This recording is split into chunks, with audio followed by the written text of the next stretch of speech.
देखिए, आमतौर पे जब हमारे बाल सफ़ेद होना शुरू होते हैं तो हम में से बहुत सारे लोग हार मान लेते हैं। हमें लगता है कि अब बालों में कुछ करने की ज़रूरत नहीं है, बाल सारे ही सफ़ेद हो जाएंगे।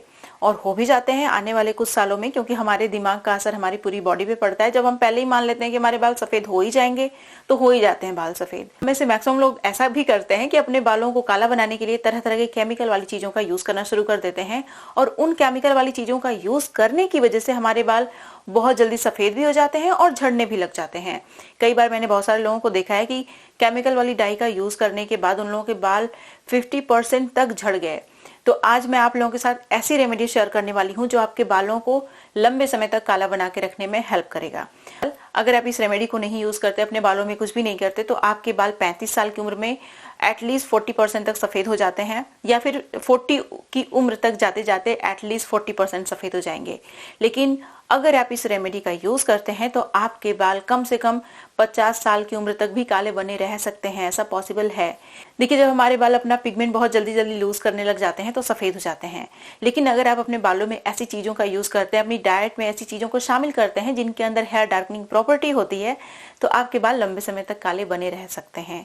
आज की वीडियो में ऐसी ही ओवरनाइट रेमेडी मैं शेयर करने वाली हूँ जो आपके बालों को काला बना के रखने में बहुत हेल्प करेगी। नमस्कार, मैं हूँ गरिमा और स्वागत है आपका मेरे यूट्यूब चैनल पे। मैं इस तरीके की बहुत सारी यूजफुल रेमेडी शेयर करती हूँ। इस तरीके की बहुत सारी वीडियो देखने के लिए मेरे चैनल को सब्सक्राइब करिएगा, बेल आइकन को भी प्रेस कर लीजिएगा ताकि आपको नोटिफिकेशन मिले, आप मेरी वीडियो मिस ना करें।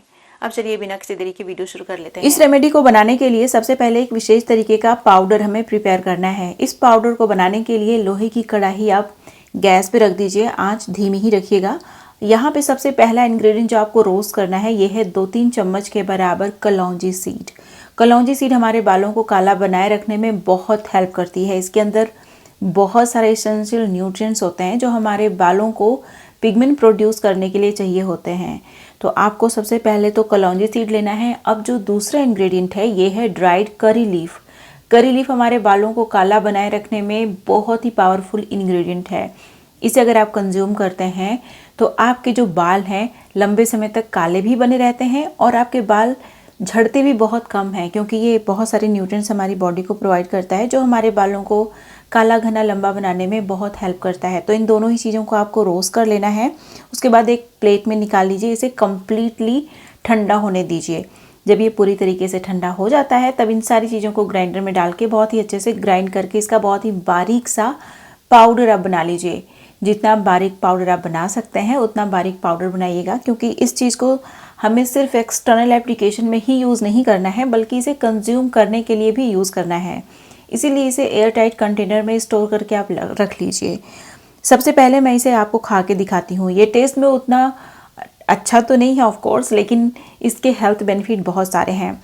तो आपको हफ्ते में 3 बार आधा आधा चम्मच के बराबर इसे कंज्यूम करना है। बहुत ज़्यादा मात्रा में इसे कंज्यूम नहीं करना और डेली नहीं कंज्यूम करना। अब जो नेक्स्ट रेमेडी है ये आपके बालों के लिए बहुत ही कमाल की है और ये हर किसी को अपने बालों में यूज़ करना ही चाहिए। बहुत ही कॉमन चीज़ है। तो अगेन इसके लिए आपको लोहे की एक कढ़ाई लेनी है। इसमें 1 चम्मच के बराबर आपको ऐड करना है टर्मरिक। कोई भी टर्मरिक आप ले सकते हैं, मसाले वाली भी आप यूज़ कर सकते हैं टर्मरिक। टर्मरिक के अंदर बहुत सारा क्यूरक्यूमिनॉइड होता है, एंटीऑक्सीडेंट्स पाए जाते हैं, हीलिंग प्रॉपर्टी होती है, एंटीसेप्टिक एंटीबैक्टीरियल प्रॉपर्टी होती है जो हमारे स्कैल्प को हेल्दी बनाती है, बालों को समय से पहले सफ़ेद नहीं होने देती। लेकिन इसकी एक प्रॉब्लम होती है, ये हमारे स्कैल्प और बालों को स्टेन कर देती है। इसीलिए इसे पहले अच्छे से आप रोस्ट कर लीजिए। उसके बाद इसमें जो दूसरा इंग्रेडिएंट आपको ऐड करना है ये है नींबू का बीज। नींबू का जो बीज होता है एंटीऑक्सीडेंट से भरपूर होता है जो हमारे बालों को समय से पहले सफ़ेद नहीं होने देता, और ये दोनों ही चीज़ें हमारे बालों को लंबे समय तक काला बना के रखने में बहुत हेल्प करती हैं। उसके बाद आपने देखा 10-12 ब्लैक पेपर यानी काली मिर्च का मैंने इस्तेमाल किया है। काली मिर्च भी हमारे बालों को समय से पहले सफ़ेद नहीं होने देती, बालों को लंबे समय तक काला बना के रखती है, स्कैल्प को एकदम हेल्दी बनाती हैं। ये सारी ही चीज़ें जो हमारे स्कैल्प हेल्दी होती है ना, तो हमारे बाल भी ऑटोमेटिकली हेल्दी होना शुरू हो जाते हैं। तो इसको मैंने थोड़ा सा क्रश भी कर लिया है, इन दोनों ही चीज़ों को, ब्लैक पेपर को भी और ये जो हमारा सीड है लेमन का इसको भी। तो अभी इसमें कुछ और बहुत इंपॉर्टेंट चीज़ें ऐड होनी बाकी हैं। तो अभी आप देख सकते हैं मैं यहाँ पे एक एलोवेरा जेल, बहुत छोटी सी लीफ मैंने ली हुई है कट करके, उसको पीसेज में कट करके आपको इस्तेमाल कर लेनी है। देखिए एलोवेरा जो होता है ये हमारे बालों में कमाल करता है। इसके अंदर हीलिंग प्रॉपर्टी होती है, बहुत सारा विटामिन ई पाया जाता है, बहुत सारे एक्टिव एंजाइम्स होते हैं जो हमारे स्कैल्प को माइल्ड तरीके से एक्सफोलिएट करते हैं। जितने भी डेड स्किन सेल्स या फिर एक्यूमुलेशन होता है गंदगी वगैरह का, वो सारे निकल जाते हैं। साथ ही साथ ये हमारे बालों को सन की यूवी रे से प्रोटेक्ट करता है, हमारे बालों को डैमेज से प्रोटेक्ट करके रखने में भी ये कमाल का होता है। अब यहाँ पे आपको ऐड करना है ऑयल।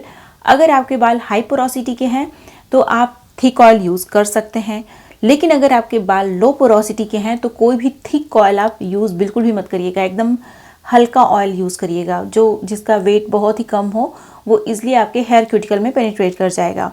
अगर आपके बालों की जो पोरोसिटी है वो नॉर्मल है तो नॉर्मल जिनकी पोरोसिटी होती है बालों की, उनको चिंता करने की ज़रूरत नहीं है, उनके बालों में तो हर ऑयल सूट करता है।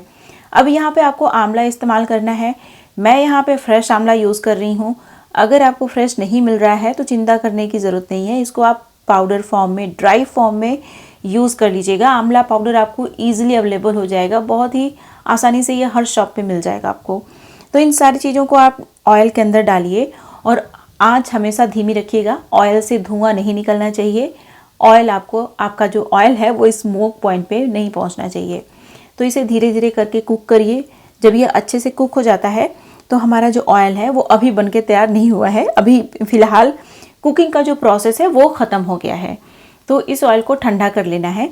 जब ये पूरी तरीके से ठंडा हो जाता है तो इसे स्ट्रेन कर लीजिए। एक अलग बर्तन में इसे स्ट्रेन करके निकाल लीजिए। जैसे कि आप यहाँ देख सकते हैं, मैंने इसे अच्छे से स्ट्रेन कर लिया है। इसमें एक बहुत इंपॉर्टेंट चीज़ हमें ऐड करना है। वो कौन सी चीज़ है? वो जो हमने अभी पाउडर प्रिपेयर किया था वो वाला पाउडर है। इसमें 2 चीज़ें मैंने इस्तेमाल की थी, आपको याद होगा। इसमें मैंने कलौंजी सीड और करी पत्ता यूज़ किया था इस पाउडर को प्रिपेयर करने के लिए। अब इन दोनों ही चीज़ों को, मतलब इन दोनों चीज़ों का जो पाउडर है उसे हमें इस ऑयल के अंदर डाल देना है। इसे हमें स्ट्रेन नहीं करना है, इसे, इस पाउडर को इस ऑयल में ऐसे ही छोड़ देना है हमेशा के लिए। ऐसा नहीं कि जब आप ऑयलिंग करने वाले हैं तो इसे स्ट्रेन करने की ज़रूरत नहीं है। ये जो पाउडर है वो ऑयल में नीचे बैठ जाएगा, तो इसे स्ट्रेन करने की ज़रूरत नहीं पड़ेगी, ठीक है। अभी देखिए मैंने ऑयल को एक अच्छे से एयर टाइट कंटेनर में स्टोर करके रख लिया है। अब इस ऑयल को लगाने से पहले आपको हमेशा इसे गुनगुना गर्म करना होगा। अच्छे से किया हुआ ऑयल जब आप अपने स्कैल्प में, बालों में लगाते हैं तो वो ईजिली एब्जॉर्ब हो जाता है आपके स्कैल्प में भी, बालों में भी। साथ ही साथ इस तरीके से अगर आप ऑयल यूज़ करते हैं तो उस ऑयल का पूरा फ़ायदा मिलता है, क्योंकि ऑयल के जो मॉलिक्यूल्स होते हैं बहुत बड़े बड़े होते हैं। जब आप उन्हें गर्म करते हैं तो उनका मॉलिक्यूल ब्रेक हो जाता है, आसानी से आपके बालों में, हेयर क्यूटिकल में और हेयर फॉलिकल्स में एब्जॉर्ब हो जाता है। तो इस तरीके से आपको ऑयलिंग करनी चाहिए। देखिए, ऑयलिंग करने के बाद जो एक और स्टेप है वो बहुत ही इंपॉर्टेंट है, इसीलिए वीडियो को भी बिल्कुल भी स्किप मत करिएगा। तो अभी देख सकते हैं आप, मैंने इसे डबल बॉइलिंग मेथड की हेल्प से अच्छे से गर्म कर लिया है। इसे गर्म करने के बाद आपको पूरे स्कैल्प में, पूरे बालों की लेंथ में अच्छे से लगाना चाहिए। ऑयल को मैं ओवरनाइट नहीं छोड़ती हूँ। अगर मैं ऑयल अपने स्कैल्प में, बालों में ओवरनाइट छोड़ दूँ तो ज़्यादा फ़ायदा नहीं मिलता, बल्कि मेरे बाल ज़्यादा झड़ते हैं, क्योंकि टर्न एंड ट्विस्ट की वजह से बाल कमज़ोर हो जाते हैं। तो मैं ऑयल को सिर्फ 2 घंटे ही छोड़ती हूँ। 2 घंटे छोड़ने के बाद जो नेचुरल हेयर मास्क है, इसी से मैं अपने बालों को क्लीन करती हूँ। इसे बनाने के लिए सबसे पहले लोहे की कढ़ाई लीजिए। इसमें आपको आंवला इस्तेमाल करना है। ड्राई आंवला है तो ड्राई आंवला 2 चम्मच के बराबर ले लीजिए। पाउडर आंवला है तो 2 चम्मच के बराबर पाउडर आंवला आप इसमें ऐड कर लीजिए। मैं यहाँ पे फ्रेश आंवला का इस्तेमाल कर रही हूँ, क्योंकि मुझे ये फ्रेश फॉर्म में मिल गया। लेकिन अगर आपको ये फ्रेश फॉर्म में नहीं मिलता है तो जिस फॉर्म में आपको ये मिलता है उसी फॉर्म में आप इसे यूज़ करिए। अब जो नेक्स्ट चीज़ आपको इसमें ऐड करना है, जो कि बहुत इंपॉर्टेंट है, ये है फेनुग्रीक सीड। फेनुग्रीक सीड को आप स्किप नहीं कर सकते, क्योंकि फेनुग्रीक सीड बहुत इंपॉर्टेंट है यहाँ पे। पहली बात तो फेनुग्रीक सीड हमारे बालों के लिए कमाल की होती है। साथ ही साथ इस हेयर मास्क को टेक्सचर देने में फेनुग्रीक सीड बहुत ही अच्छी है। तो बिना फेनुग्रीक सीड के ये हेयर मास्क नहीं बनेगा, इसीलिए फेनुग्रीक सीड आपको ज़रूर डालना है। उसके बाद इसमें मैंने ऐड किया शिकाकाई। शिकाकाई आपके बालों को नेचुरल तरीके से काला बनाए रखने में बहुत हेल्प करती है। इसमें जो जो चीज़ें मैंने इस्तेमाल की हैं, सारी ही चीज़ें आपके बालों को लंबे समय तक काला बना के रखने का काम करती हैं। अब इसमें रीठा मैंने डाला है। आपको 25-30 रीठा इस्तेमाल कर लेना है। रीठा हमारे बालों को बहुत ही अच्छे से नेचुरल तरीके से क्लीन करता है और हमारे बालों का जो नेचुरल ऑयल है उसको सिक्योर करके रखता है। स्कैल्प के, बालों के पीएच को मेंटेन करके भी रखने में ये बहुत ही कमाल का चीज़ है। तो भाई आप देख सकते हैं इतनी सारी चीज़ें मैंने इस्तेमाल की हैं। एक और चीज़ है जो मैं यहाँ पे यूज़ कर रही हूँ, लेकिन आपके लिए ये ऑप्शनल है। इसकी जगह आप क्या यूज़ कर सकते हैं मैं आपको बताऊँगी। तो यहाँ पे मैंने खस लिया है, इसे इंग्लिश में वेतीवर बोलते हैं। वेतीवर हमारे बालों को ग्रो करने में, रिग्रो करने में, प्रीमेच्योर हेयर ग्रेइंग से बचाने में, बालों को काला बनाए रखने में बहुत हेल्प करता है। तो वेतीवर अगर आपको नहीं मिलता है तो इसकी जगह आप हिबिस्कस की लीव्स का इस्तेमाल कर सकते हैं। हिबिस्कस की लीव्स नहीं मिल रही हैं आपको तो आप इसकी जगह भृंगराज या फिर ब्रह्मी का भी यूज़ कर सकते हैं। इसमें पानी डाल के आप ओवरनाइट भिगो के छोड़ दीजिए। नेक्स्ट मॉर्निंग आप देखेंगे इन सारी चीज़ों का कलर चेंज हो गया है। इन सारी चीज़ों को ग्राइंडर में डालिए, बहुत ही अच्छे से ग्राइंड करके इसका बहुत ही बारीक सा पेस्ट बना लीजिए। जैसे कि आप देख सकते हैं मैंने इसका बहुत ही अच्छा सा पेस्ट बना लिया है। तो अब इसे मसलिन क्लॉथ की हेल्प से अच्छे से मैं स्ट्रेन कर लूँगी ताकि जितने भी चंक्स पार्टिकल्स हैं सारे निकल जाएं। तो ये देखिए जो शैम्पू मैंने बनाया नेचुरल शैम्पू, इसमें बहुत सारे इंग्रेडिएंट का यूज़ नहीं हुआ है, लेकिन ये आपके बालों को काला बनाए रखने में बहुत ही कमाल का है। और अगर आप इसे सही तरीके से अपने बालों में यूज़ करते हैं तो आपके बाल बहुत ही अच्छे से क्लीन हो जाएंगे। आपने जितना भी ऑयल लगाया है सारा ऑयल ये नेचुरल शैम्पू निकाल देगा आपके बालों से। आपके बालों को बहुत सारे फ़ायदे होंगे। जब से मैं सिर्फ नेचुरल शैम्पू का यूज़ कर रही हूँ मेरे बालों में बहुत अच्छा रिजल्ट मिला है और मैं आपको यकीन के साथ बोल सकती हूँ कि अगर आप यूज़ करेंगे तो ये सारे रिजल्ट्स आपको भी मिलेंगे। तो नेचुरल शैम्पू आप लगाइए, इसे एटलीस्ट 2-2.5 घंटे छोड़िए, उसके बाद नॉर्मल वाटर से हेयर वॉश कर लीजिए। देखिए आपके बाल बहुत अच्छे हो जाएंगे, लेकिन आपको अपनी डाइट का भी विशेष ध्यान रखना होगा अलॉन्ग विद एक्सटर्नल एप्लीकेशन।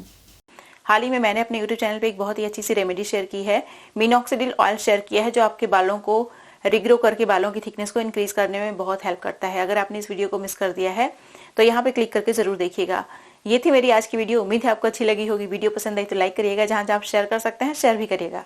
अब मिलते हैं नेक्स्ट वीडियो में, तब तक के लिए नमस्कार।